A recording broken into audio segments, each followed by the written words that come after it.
Good morning, brothers and sisters, and Merry Christmas. Sister Duckworth and I are delighted to be here with you to celebrate this Ensign College Christmas devotional. Earlier this year, as President Cush mentioned, we had the wonderful opportunity to work as service missionaries here at the college. At that time, and today, we have felt the power of your magnificent spirits. We also came to love and appreciate the unique and vital importance of this college in helping you to prepare for the incredible opportunities that lie just around the corner, wherever you may be in this beautiful world, as capable and trusted disciples of the Savior Jesus Christ. President Cush, thank you for inviting me to share a few thoughts today. We also want to express our heartfelt thanks to the music director and each member of the Ensign College Choir for sharing your amazing talents and melodic testimonies with each of us. Indeed, Christmas bells are continuing to ring loud and deep as we once again find ourselves immersed in another holiday season. My greatest hope is that during this season, and always, each of us will hear deeply the voice, the chime, and chant sublime of peace on earth, goodwill to men. I love the invitation of this last inspiring carol. In fact, today I would like to share with you two very different Christmas stories from my past that have helped me to more fully understand the supernal peace that Christ offers to each of us. I would also like to invite you to ponder deeply what the sounds and images and reality of Christmas truly mean to you. I was in Magna, Utah, a community that sits about 20 miles to the west of here. Our family was active in church and had enough resources to supply the necessities of life with occasionally a little extra. My parents, and particularly my father, loved Christmas. He had learned from his parents the joys of indulging children at this magical time of year. We could always count on a variety of exciting gifts to fill the Christmas morning with anticipation and happiness. One year when I was about 10 years old, my older brother and I decided to push this opportunity to new limits. We announced to our parents that the only thing we wanted for Christmas was an electronic road racing set. But not just any old set. You see, our eyes had discovered in one of the many catalogs that were sent to our home the largest road race set known to man at that time, or at least to these two young boys. The Strombecker European Road Rally set. It was big enough to cover the floor of a very large room and included a spiffy red Ferrari and a blue Porsche model race car. Our parents' predictable reaction was that this gift was well beyond the reach of their financial means. They flatly told us to recalibrate our thinking and to move on to ideas that were much more reasonable. Nevertheless, we persisted. Whenever we were asked what we would like to receive for Christmas, our response was always the same: only the Strombecker set. When Christmas morning arrived, we were sure that our dreams would be realized.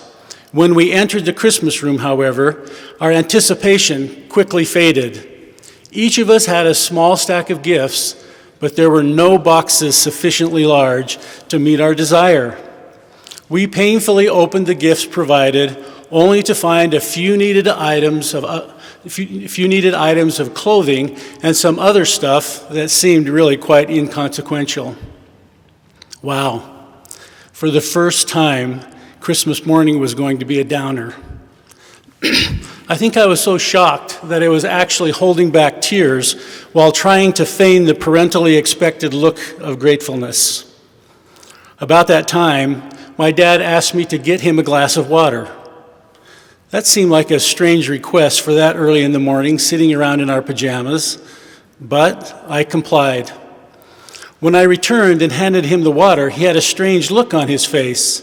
Then he said, "No, I mean a glass of cold water from the bottle in the fridge." What? I was confused. But I trudged off again into the kitchen.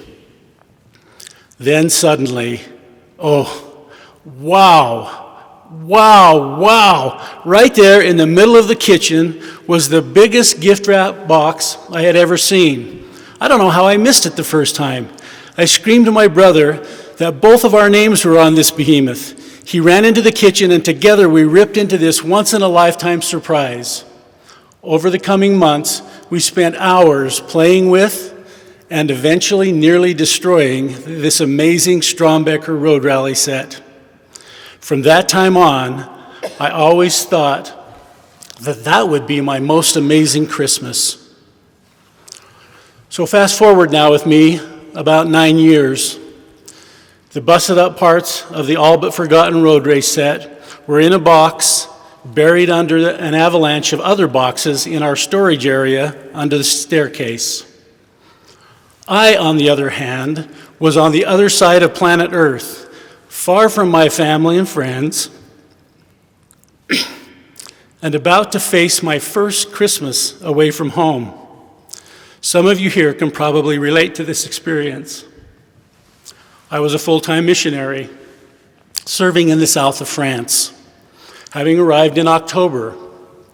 After suffering through a nearly debilitating bout of homesickness, I was still struggling and missing my family and girlfriend terribly. As a defense mechanism, I had quickly memorized my lengthy missionary discussions to keep my mind focused away from home. Just when I felt that I might be able to survive, and 1 week before Christmas, I received news of my first transfer. I was being sent to another strange city far away to be with a companion I didn't know, to open a new city in our mission. At that point, I could barely speak 2 minutes of French and could not understand much from the rapidly spoken responses the French offered back to me. Nevertheless, I was assigned to serve as a senior companion to a new missionary fresh from the MTC.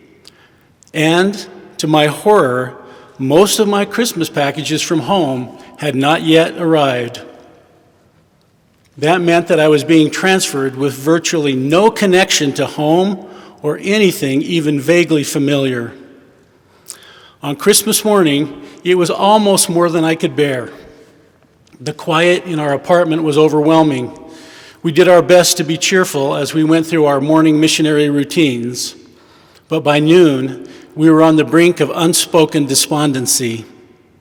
The mission rules did not allow us to knock on doors or contact people we didn't know on Christmas Day. We had been told that such activities would be an offensive violation of family Christmas time in France.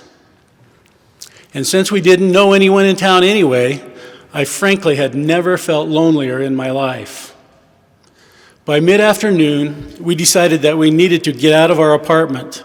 If nothing else, we could walk around town and at least divert our minds and swollen hearts by the beautiful scenery of southern France. At first, that decision only seemed to reinforce the feelings of being exiled so far away from home and our loved ones. As we gloomily strolled through the streets of Montpellier, France, something amazing suddenly happened. My companion started to sing a Christmas carol in English, at first quietly, but then with his full and beautiful baritone voice, which echoed through the barren corridors of that quaint city. The power of those precious moments is something I have never forgotten to this day. Though musically underdeveloped, for the next hour or so, I found myself joining this angelic choir of one, singing with an intensity I had never before experienced. I'm sure that somewhere on the other side of the veil, there were others joining our chorus, helping us to experience the comforting and peace-giving gift of the Son of God in such a unique and spiritually wonderful way. The story of the babe in Bethlehem lying in a foreign manger far from his Father's heavenly home, became more real for me that Christmas. I have forever since felt to my core that I am never really all alone. I don't know what eventually became of that Strombecker European Road Rally set. I can only imagine that it is now buried away at the bottom of a landfill somewhere, or perhaps it was melted down in a plastic recycling effort. In any case, I doubt that as a specific thing, it has had any continuing role in blessing the lives of boys or girls, young or old.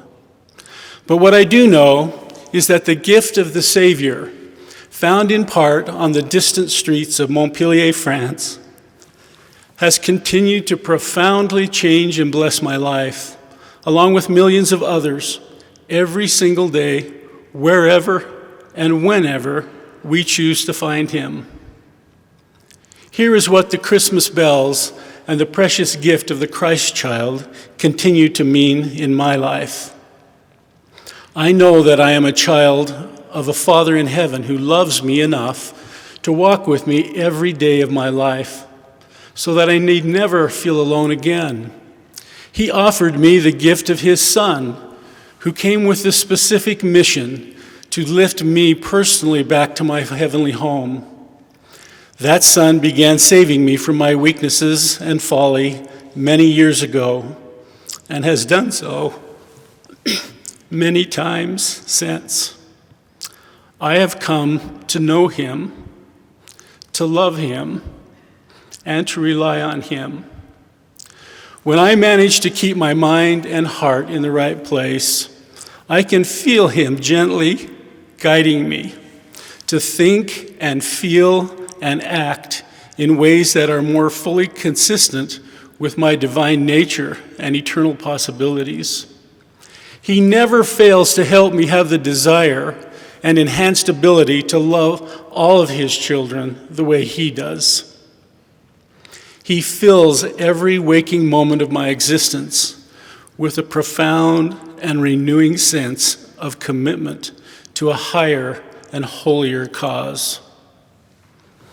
And finally, I almost never think of that small babe lying in a manger without letting the harmonizing sounds of Handel's Messiah and the Tabernacle Choir at Temple Square traverse my soul as they express his goodness and majesty at this special time of year.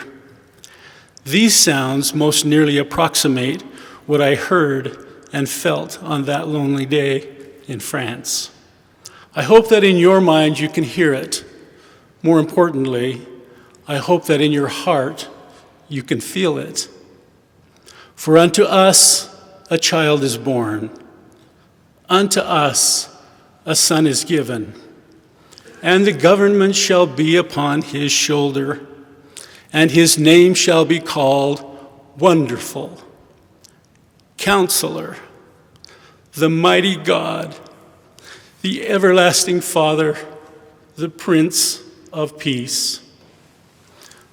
So, brothers and sisters, along with you and the prophet Isaiah, I offer today once again my solemn and personal witness that of the increase of his government and his peace there shall be no end. For surely we have felt it and know that it will be so. In the name of Jesus Christ, amen.